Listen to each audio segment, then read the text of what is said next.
Noon po, pagka bumaha po ng 2 linggo, matutuyo na, hindi na lalaki. Ngayon po hindi, kahit na ilang buwan na, hindi pa natutuyo. Kasi po sa araw-araw, para pong hindi bumababa ang tubig, parang iyon ng iyon. Iyon ng iyon. Tapos pag umulan po, lalaki na naman. Hindi na namin nakikita ang lupa kung anong itsura.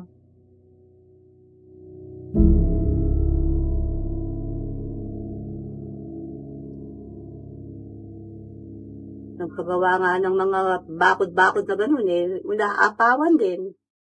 Sana nga po maparusahan. Nalustay na nila yung pera, binigyan na nila ng pampasarap nila sa buhay. Hindi na nila inintindi ang mga tao kung anong mangyayari sa mga tao. Kung maghihirap o maliligayahan sa ginawa nila.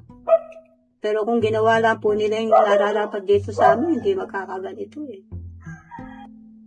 Ang tubig po dito hanggang dito. Nandito po ang tubig yan, hanggang dyan ang tubig po. Kaya po yung aming kalangniat po, yung tangki namin nandito sa taas.